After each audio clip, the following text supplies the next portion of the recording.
Welcome to Do It for the Gram and Enneagram podcast with your host, certified Enneagram coach, Milton Stewart, where we do it for the Enneagram, not Instagram. We make moves to improve ourselves and the lives of others in our community. I am back. So this next couple of series and episodes, it's not going to be interviews, it's just going to be all me. So it's just me in the booth, my ideas and my notes I have scratched down here so I can hopefully provide some wonderful content for you all. I am super thankful for all of my guests who came on the show and allowed me to interview them and kind of give us what it's like to be in the skin of that number. Thank you so much to all of you.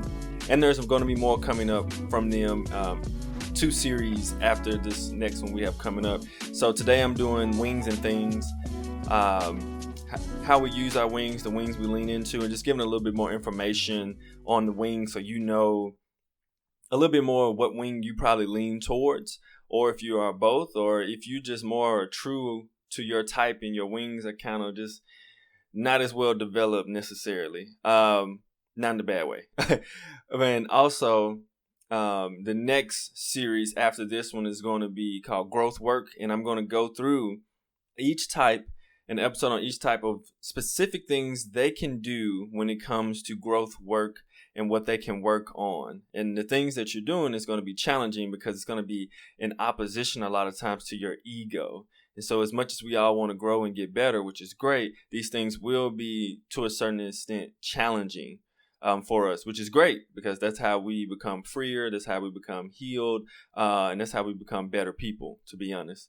So I'm super excited about it when that's coming up. And then after that, we're going to do Enneagram in color. And basically that is every person that I had on the show spoke on what it would look like to have the Enneagram in communities of color and marginalized communities, so that people who stereotypically may not have seen counseling or therapy or personal growth in ways that were beneficial and helpful at the time for a lot of different reasons. We'll go into that in some of those episodes. But how can the Enneagram reach them in a way that is free, helpful, useful, healing, and productive to people in marginalized communities and communities of color, which I love, by the way. So it's going to be really good insight on that one. That's about 2 series away. So we're going to go ahead and kick it in on this episode. All right, so starting off, the question is, what are wings? The wings refer to the 2 types adjacent to the core type on the Enneagram circle. So they do not change your type. It's kind of like pizza in a sense. You have your base and your sauce and your dough, but your wings are 2 different toppings that you can choose to put on your pizza, and they're the ones that you have most available to you for. So in this example, the toppings represent your behavior. So if you are, for instance, a 3, you have an easier chance of picking up either a 2 wing or a 4 wing, which is picking up a little bit of the behavior from the 2 or a little bit of behavior from the 4.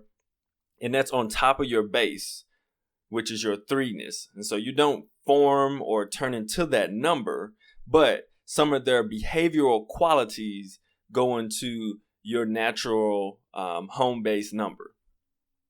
So if you said, what are my wings? As I kind of mentioned before, the wings are the numbers that are both sides of you. So for instance, if you're a 1, you have a 2 and a 9 wing. If you're a 2, you have a 1 and a 3 wing. If you're a 3, you have a 2 and a 4 wing, and just going all the way around. So there's no 9 with a 5 wing. No, it don't work like that. That is not how it works at all. So if you hear that, you'd be like, let's look back at this. That is not how things work.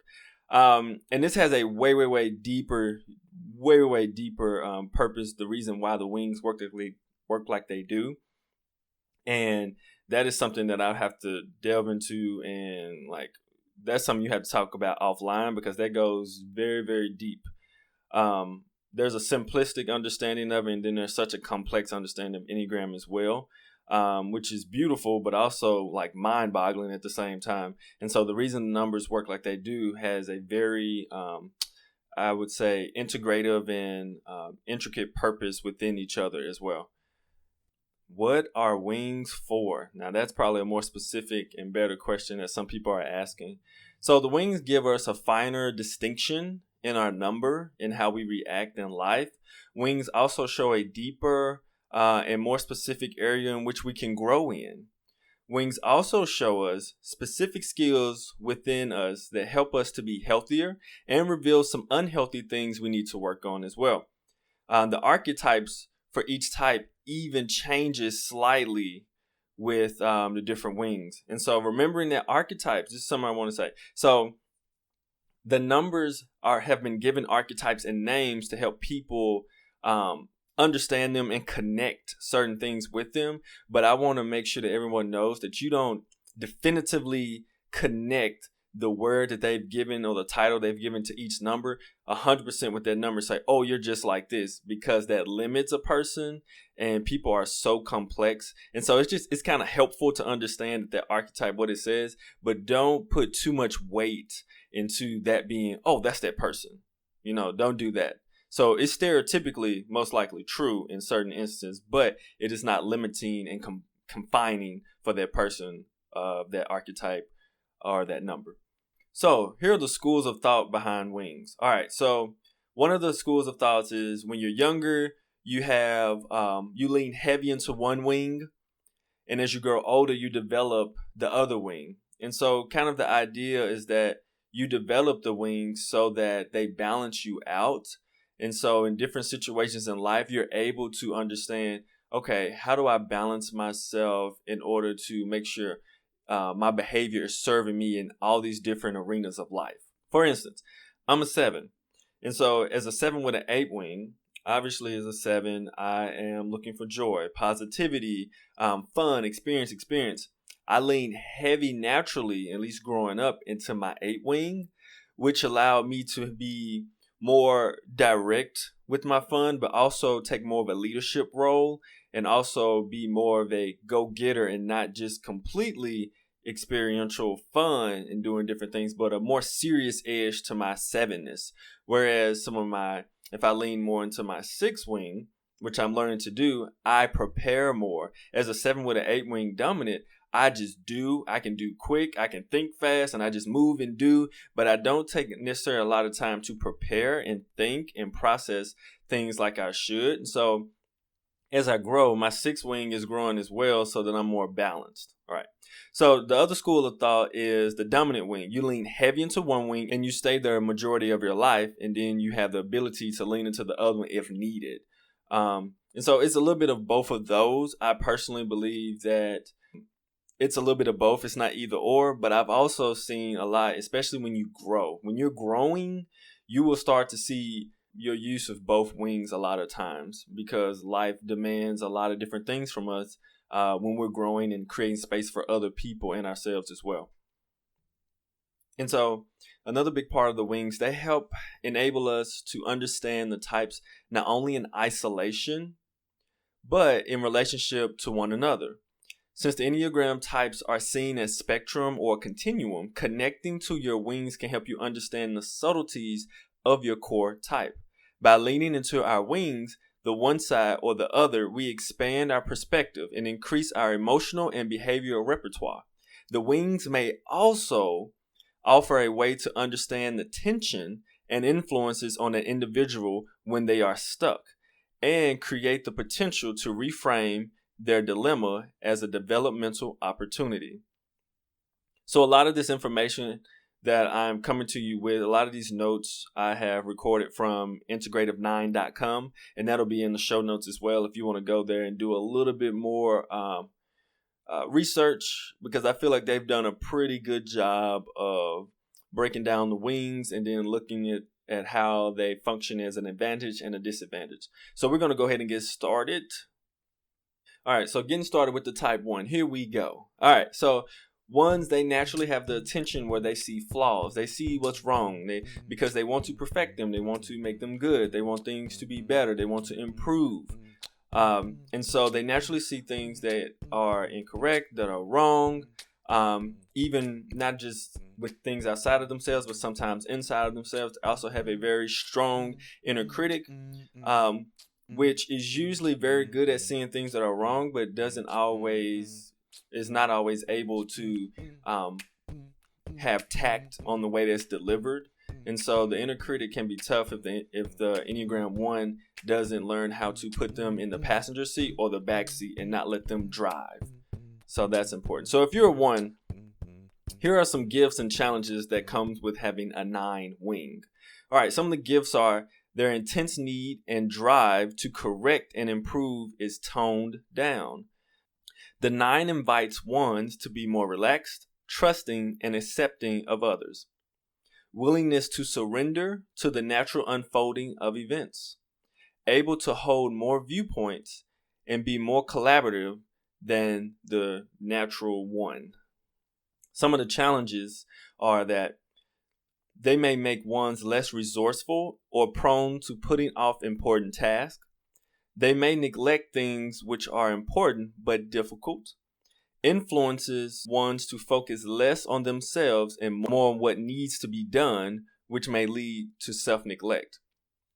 So here's the issue, especially with that last part when it comes to 1s.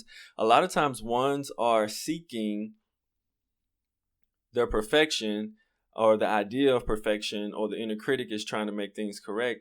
A lot of times that comes, well, really all of it is really from an external standard that has been given to them as a template, and then it comes out internally. And so part of it feels internal, but it actually has been absorbed from the external from the beginning. It's the template they were perceived or given. And so naturally, now that they're trying to place that extreme high standard on everything outside of themselves, which comes from the inside, which is a template from the outside they got when they were younger or whatever it came from. So 1s with a 2 wing, here are some gifts and here are some challenges. Some of the gifts include the critical attitude of the 1 is tempered by compassion and understanding of others. A lot of times this comes from when a 1 is mistyped as a 2. They've taken a test usually, and they're like, I think I'm more of a 2, because they are a little bit more hospitable, a little bit more compassionate, on the critical edge, but their core is definitely still a 1, but they can seem, because they love to serve, and they feel like that's the thing to do to be right. Another gift is it invites 1s to give time to their own needs instead of only of what they should do. So 1s get stuck in a lot of should behavior, and some people have called it should heads, which is interesting. But 1s can get stuck in being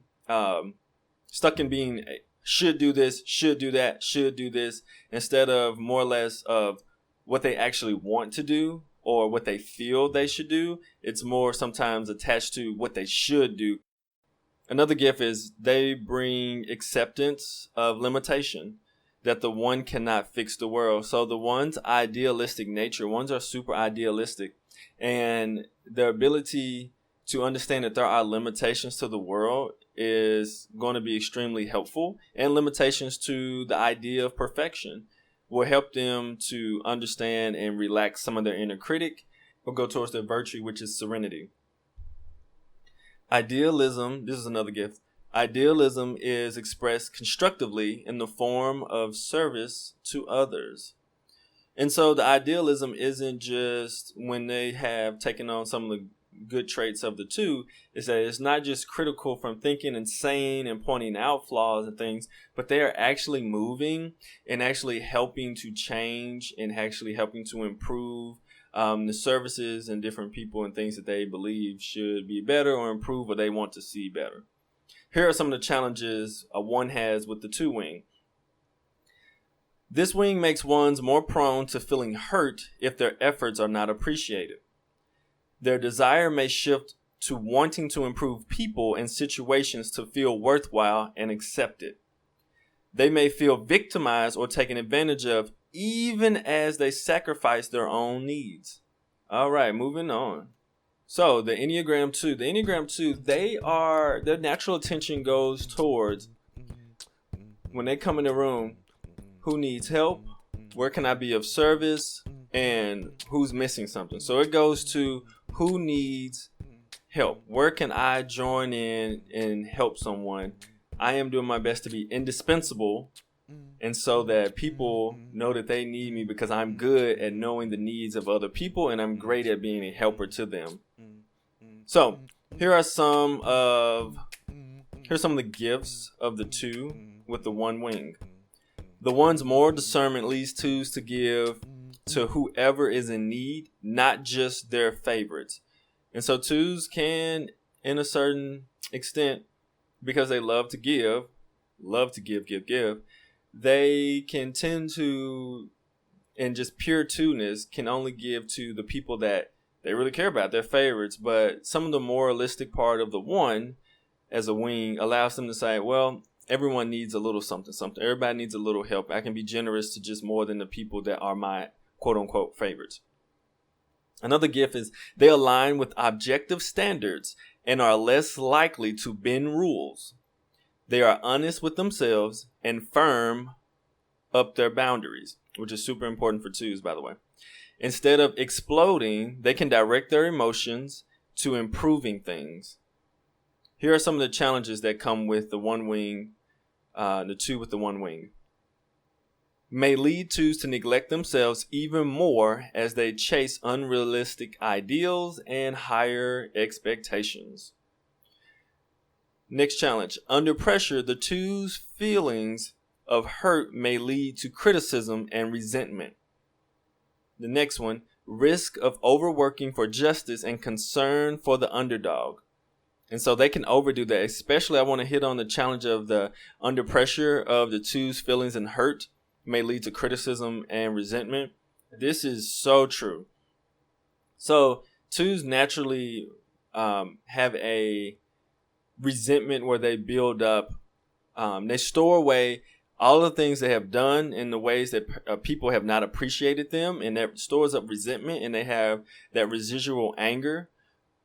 But what's interesting, 1s also have quite a bit of resentment as well, but theirs comes from things not being right, or they're feeling that they are not good enough. And so that kind of compounds on a 2 with a 1 wing when they are living in an unhealthy state or a state that isn't serving them the best. A 2 with a 3 wing, here are some gifts. The 3 wing brings more self-esteem, organization, and focus, enabling effectiveness and delegation. This makes for good team players who don't have to do everything by themselves. The 3 invites the 2 to the ability to adapt to other people and get along with others in a variety of settings. Some of the challenges include the 3 wing brings the risk of workaholism, as the 2 becomes more involved with work and less with their inner self and needs. Their helping becomes more selective and prideful as they work to be acknowledged.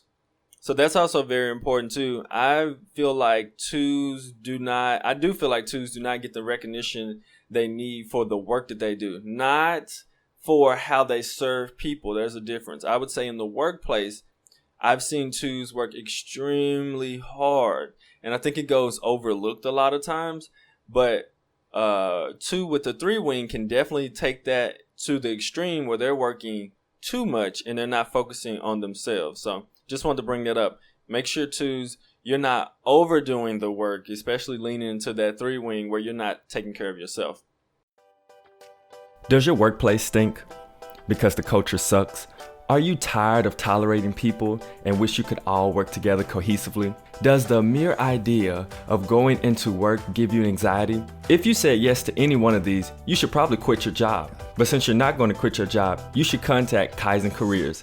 At Kaizen Careers, we are all about improving workplace performance.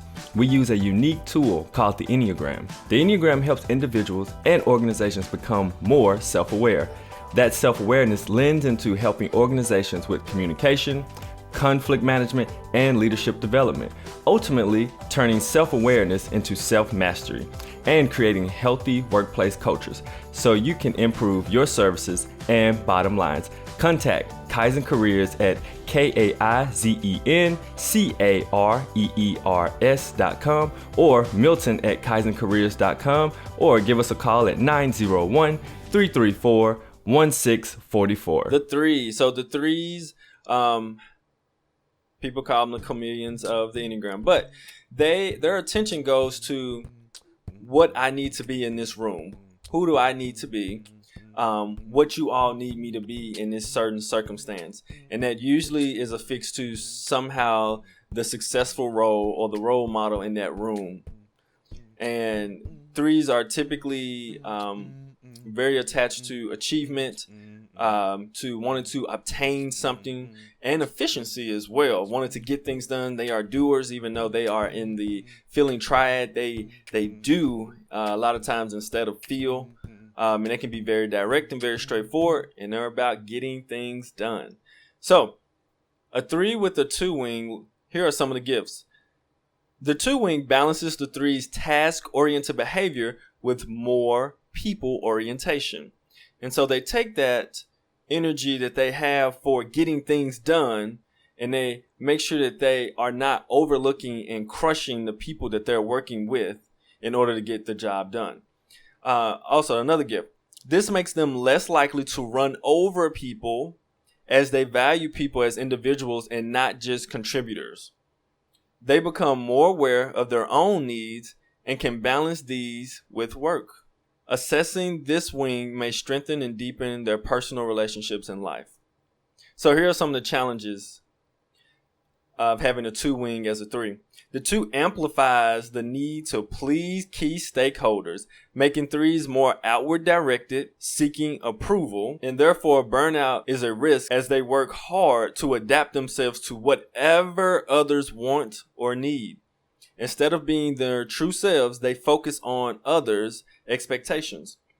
If their achievements are not appreciated, they may become disappointed and even critical. Here are some of the gifts of the 3 with a 4 wing. They value the inner journey of self-development as well as making the world more efficient. This is very important that 3s learn how to use this portion or this gift of their wings, because especially the 4 wing, because a lot of times the 3s, 2s, and 4s, but are looking externally for something internal that they need to work on or fix.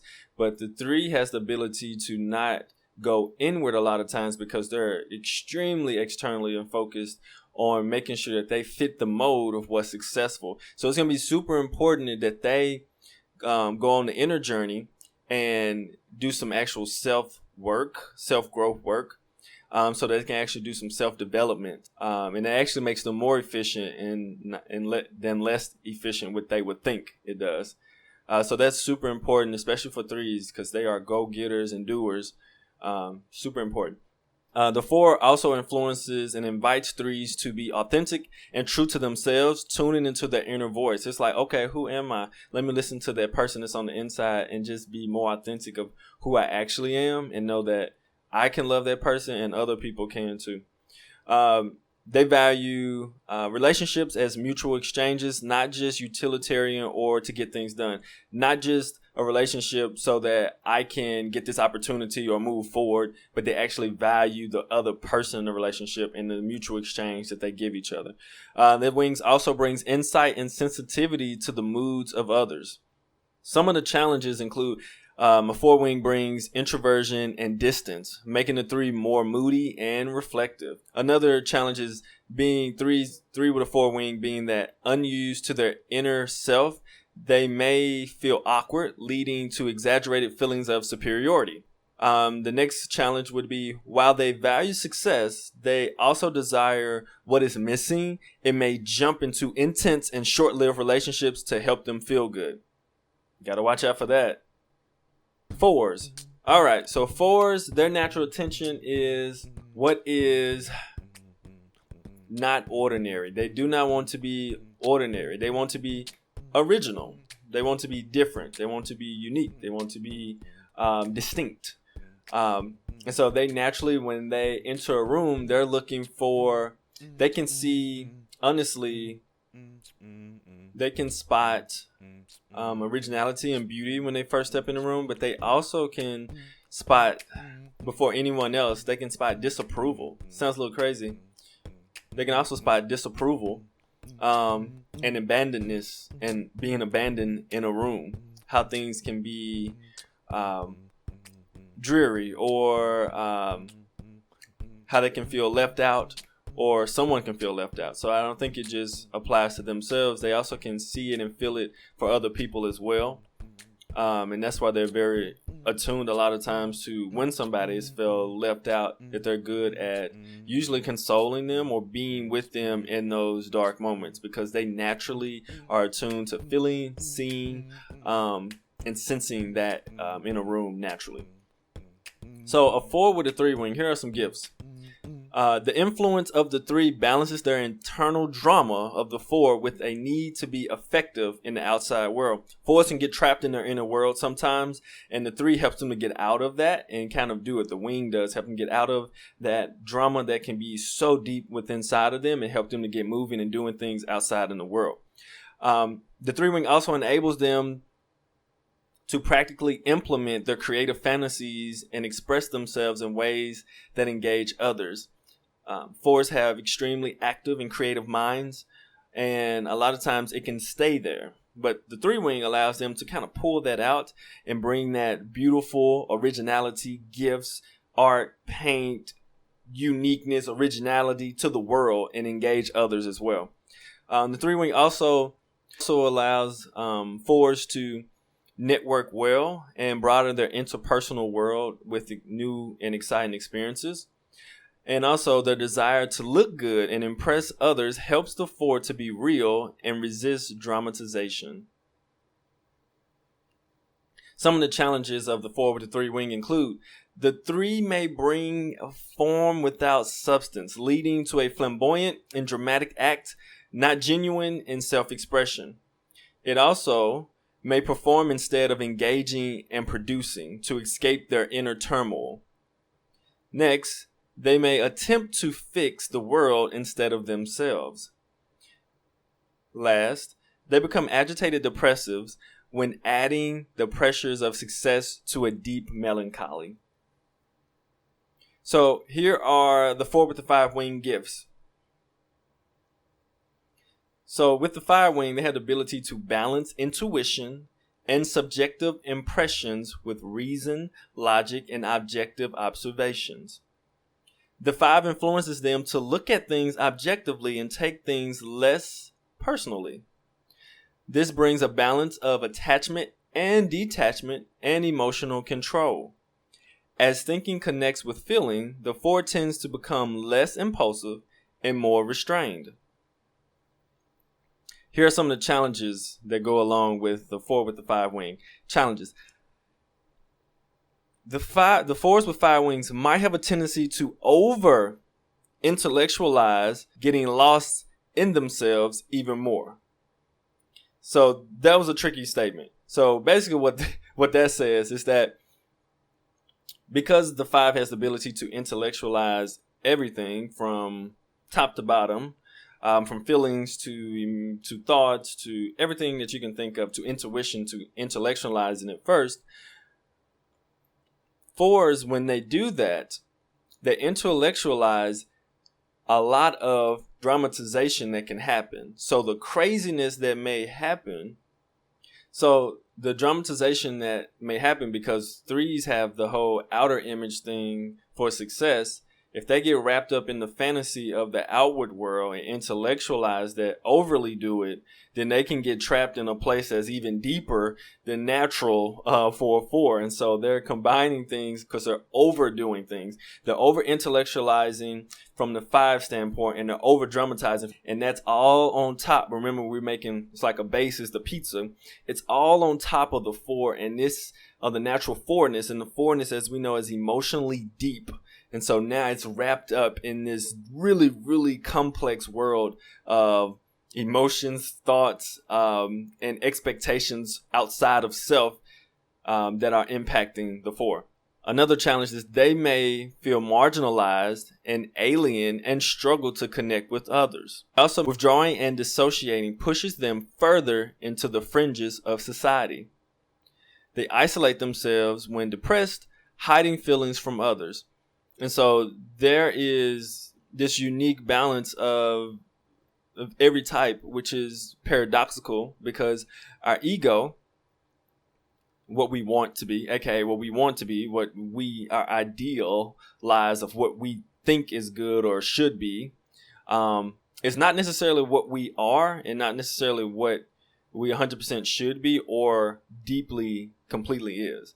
And so through our personality, which tries to do what our ego wants, it's a false way of trying to get what we want. So we don't get it. So in this sense, the 4 really wants connection. It really wants to be seen and connected emotionally, especially since they're so deep. But the issue is that what they're doing is actually kind of excluding themselves by being so original and so different at times. They exclude themselves, though they want to be a part of the party. And so it's part of their paradox and part of their unique type structure that pushes them away from the very thing that they want sometimes. So we have to be very aware. Every type does it. That'll be on a different episode. Hopefully you have found some value in this podcast episode. You can help to keep this podcast going by supporting us on patreon.com. Patreon.com is a site where you can support content providers. Podcasts are free to listeners, but not free for creators. It actually costs money and definitely time to produce consistent and weekly podcasts. I podcast because I want to reach people and change our community through the Enneagram. If you want to help in that by supporting me, you can go to patreon.com/doitforthegram. That is patreon.com/doitforthegram. All right, so the 5. The 5 is naturally attuned to not just processing everything in their head and their brain, but 5s really want to know what are the rules to the game. They want to know where's the wisdom.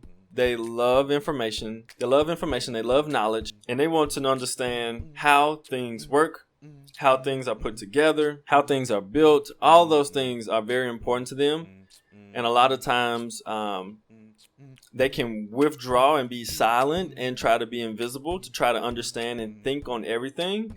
Competence is huge for 5s. Being competent in something is very, very important to 5s. And it's almost to a fault because 5s have some of the most knowledge that you will find in people who know like pure knowledge about certain things. But at the same time, they a lot of times don't feel that they are competent enough to sometimes speak up and say the things that need to be said or the information that they have because they don't think they have it all, which how in the world can we ever have all the knowledge?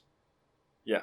So here's some of the gifts of a 5 with a 4 wing. Their thoughts connect to feelings to create energy and expression. They balance observing with a passionate interest and involvement of life. They connect more deeply in intimate relationships. They connect right and left brain, intuition, and analytical ability, which is huge because 5s are great at being intellectual and using their brains to process life, to act upon life, or to even perceive life. But a lot of times integrating that logical ability with their intuition and emotions is where a lot of 5s and where the 5's general struggle lies. Here's some of the challenges of 5 with a 4 wing. Some of the challenges include they can accentuate the inner sense of being different and misunderstood, maybe moody and depressed. They can withdraw even further into mental fantasies. They can also avoid confrontation by using symbolism to communicate, performing instead of engaging. And any 5 who's done real work, they will understand exactly what that is. Performing or posing, as my good friend Amir says, certain social poses where they're not really engaging, but they're just kind of like giving the prototypical hi and bye type of communication and then withdrawing. All right, here are some gifts of the 6 wing for the 5. Enhanced ability to weigh the evidence, take and defend a position or point of view. 5 with 6 wings usually have more faith in themselves and others, enables them to commit to people and causes. It also allows them to connect more deeply with groups or teams and tap into the courage of the 6 to be more assertive. Here are some of the challenges of having that 6 wing. Mistrust or skepticism of others may move them to the sidelines or make them withdraw even more. Anger manifests in hidden, suspicious thinking that is unexpressed. Hesitant to get involved because of indecision and fear of upsetting authority. All right, here we go. So the Enneagram 6. The 6, their natural attention is to what could go wrong. So when they step into a room, it's not like the one where they're seeing necessarily flaws, but they're seeing what could possibly go wrong that we may need to prepare for or be guarded against. How can I make sure that I am protected and alert for the things that are going on or that could happen? Because 6s ultimately don't want to be condemned especially by the people that they love and care about, and they don't want to be rejected either. That's important, and that's one of the reasons why they've been given one of the archetype names, the loyalist, because they're very serious about those type of relationships, which also comes in pros and cons depending on what's going on and the phobic and counterphobic nature of the 6. But we're not talking about that on this episode, so I'm going to jump back into the wings. All right. So the 6 with the 5 wing, here are some of the gifts. Allows them to trust their inner observer and authority rather than seeking validation. 6s with a 5 wing also have more confidence in basing sound judgment on their own experience and reasoning. Helps put fears in perspective by analyzing what is going on. Makes more reasonable decisions open to multiple perspectives and viewpoints. Here are some of the challenges. The 5 wing may amplify the 6's fears and anxiety. May tend to back away from confrontation instead of tackling issues head on. Moving into their heads instead of feelings or body, they become even more removed from action. Here are some of the gifts with a 6 with a 7 wing. The 7 makes 6s more optimistic and less inclined to imagine the worst. This wing also invites them to be more optimistic and trusting in the goodness of others. It also tends to be more extroverted, playful, and lighthearted, able to laugh at their own fears. The ability to see multiple perspectives supports them in being more innovative. Here are some of the challenges with the 7 wing. The 7 wing may make the 6 avoid confronting the issues in front of them. They may seek to escape into idealism or plans to postpone actions. Fear of pain combines with avoidance of pain, risking withdrawal from life or distraction by trivial things. So that's the really interesting part. 7s are naturally avoidant of any type of emotional pain, and they try to distract themselves, and 6s are fearful of that pain as well. And so the natural thought of leaning to that 7 wing on the unhealthy side, it's just you're avoiding life because there's too much pain involved when you actually really get into life. All right, moving on. Here's the Enneagram 7. So the 7, they're naturally looking for what is joyful, upbeat, or exciting when you come to a room. And they do that so that they cannot be depressed by life or anyone or anything going on naturally. So they are usually optimistic, positive, upbeat, moving around, doing a whole lot of things, and doing their best to not work on or deal with the sadder or lighter or more sensitive emotions in life that are painful, that do not require the exciting stimulation into the mind for the 7.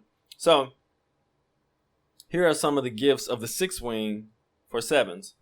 It increases commitment to a chosen course of action, exploring things deeper. It invites the 7 to ally with a limited number of people, grounding their desire for unlimited freedom. It's more seriousness and inhibition as a sense of risk balances their blind optimism. It also allows them to stay present in the here and now and work and connect. Some of the challenges include exaggerating underlying fears and becoming more flighty, self-doubt and worsens their ability of planning and doing, feeling guilty when they are irresponsible and may feel obliged rather than freed. Duty becomes a burden. So I definitely understand quite a bit of these for sure. Rings so true. All right, the 7 with the 8 wing. Here are some of the gifts. This wing invites 7 to access their own power, becoming more assertive. The drive to action helps them move from planning to doing. They become more grounded and honest in self-disclosure and interactions with others. The inner toughness of the 8 supports them in being less afraid of getting hurt. Challenges of a 7 with an 8 wing. Assertiveness may become aggressive as they force their bold ideas on others. I've never done that. They may become more self-absorbed and act more superior to others. A gluttonous desire combines with a drive for immediate satisfaction, potentially taking advantage of others for pleasure and gain. All right, here's the 8. All right, so moving on to the 8. So the 8 attention, when they walk in a room, is like, where's the power? Where's the power and the control? And then after that, it's like, are you using this power the right way, or do I need to find a way to overcome you or usurp you because you're not doing it right? So that's typically where their attention goes for the 8. For the 8 with the 7 wing, here are some of the gifts that comes with the 8 with a 7 wing. It includes the 7 brings a broad vision to the driver 8, balancing the urgency to act with planning and perspective. Instead of doing it alone, they connect with other people and exchange ideas. They value synthesizing and expressing their thoughts as well as acting out fantasies. They're happier and they move through life lightly and less ruthlessly. I think that's super important because 8s are, man, they're drivers. They are forceful. They are getting things done, the things that they want. They have the energy to go get it and do it. And they fight for the things that they love and they are passionate for. 110%. You won't catch one not doing it, right? Especially if they have not grown to a point, right? But I notice a lot of 8s aren't intrinsically and externally truly happy often. They may laugh, they may crack a joke, they may catch a joke, but truly being happy, I don't see it very often. So it's going to be very important, I think, for 8s to make sure you lean into some of that 7ness, because I think it's super important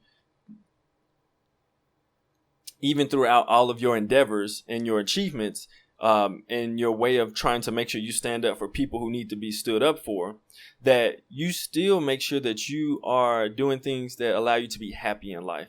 It is vital. All right, challenges for 8 with a 7 wing. So it can add desperation for more experience to their passion to satisfy their wants and desires. Yeah, that's a double whammy. It's just a whole lot going on there. It may make them more self-absorbed, less reflective on consequences of their actions. And then also the wing influence brings more potential to have addictive personalities. 7s are the type that's most likely to have an addiction, and 8s are the most intense type. So on the negative side of an 8 with a 7 wing, they can become very addicted to different things and in a very intense way. So make sure you're very careful of that. And it doesn't even have to be like a substance or something bad. It can be overly intense exercise, overly intense things that aren't healthy for you. Once they get so intense, they no longer provide value. You've ran the value out of it. You've intensed the value out of it, kind of. So make sure you're aware of that. All right, moving to the 9. The 9... All right, 8 with the 9 wing gifts. So this wing helps 8s balance impulsiveness with more of a laid back approach. It may make the 8 calmer and more receptive to others. Instead of making things happen, they are more willing to let things happen and unfold naturally. So it's like you don't have to push the river. You can just kind of let it flow. It's good. It's going to do what it's going to do anyway. The 9 wing also gives them a sense of unity that balances their strong sense of autonomy of the 8. Some of the challenges of 8 with a 9 wing may make the 8 more out of touch with their inner self. It also gives them the risk of neglecting themselves in favor of work. It may reduce the already limited introspection on what they really need to be whole. And it also may lead them to withdraw and then judge themselves for doing so. All right, moving to the 9. The 9 is looking for peace. They're looking for comfort. So they're looking, when they walk in the room, they're looking at the value of other people. They're looking at people and saying, how is this person important? How does it feel to be them? How does it feel to be them? How does it feel to be them? The only issue is they didn't walk in and say, how does it feel to be me? And so that's a struggle that they have. So when they walk in the room, they're looking at everybody else and they're looking to kind of merge so that there's a harmonious effect going on, which can obviously be a problem if you're merging with things you don't really want or agree with to a certain extent. All right, so moving on, the 9 with the 8 wing, here are some of the gifts.